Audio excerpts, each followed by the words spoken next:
I'm here outside the offices of the PR company that deals with The Apprentice, and today we're interviewing recently fired candidate Rafe. He's chosen, holy moly, to be the receiver of an exclusive interview telling us about his secret life. The truth is, Rafe is not posh. So, Rafe, thank you very much for talking to Holy Moly today. Why is it you decided to come out now about not being posh? You know, basically, I was a bit frustrated in that house. You know, I was in there, I was putting on my posh accent, and it became, shall we say, a bit frustrating when, on occasion, mid-sentence, I'd come out like this as I'm speaking to you, which is my normal accent.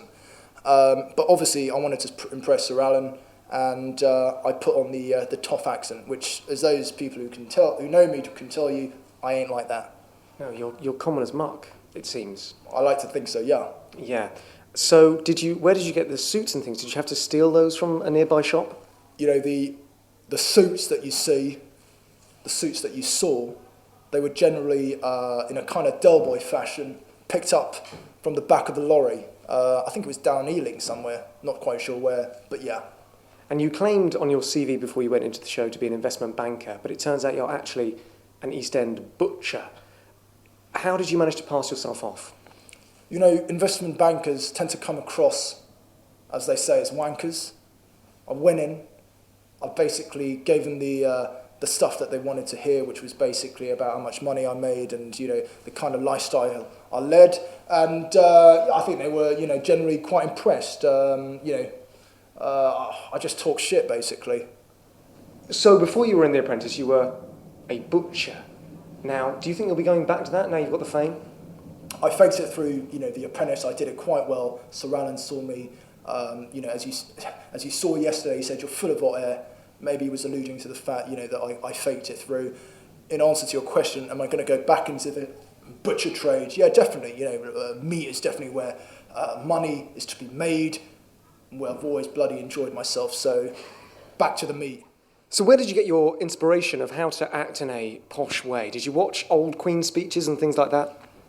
It's a good point. I remember when I was a young boy, my mother and father leaving me alone on my own during Christmas, and I'd switch on the TV, and there, as you say, would be the Queen in all her glory, speaking to the masses, me being one of them.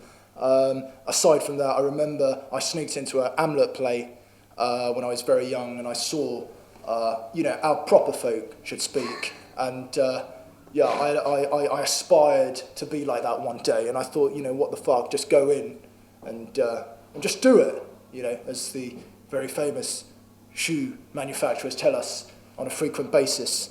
And do your friends, the people that you've left behind in literally a gutter, feel betrayed now that you've gone on to this posher life? Well, you know, I haven't gone on to the posher life, as you can see. I've reverted back to my old ways. You know, I'm a bit of a chameleon, depending on the situation I'm in. I'll go back to being Mr. Posho sometimes, Mr. Aristo, if you like. Generally speaking, I'm quite happy being, as you said before, as common as muck. It's my kind of, you know, my kind of thing. It's the people that you mingle with. The people that I mingle with are like me, common as muck. And I think they're shits, Rafe. They're shits. They are. They're you know, the great caca. You know, there's nothing wrong with that. And I think, you know, we're all very special people. Excellent stuff. Well, Rafe, thank you for stepping forward and choosing Holy Moly to speak to.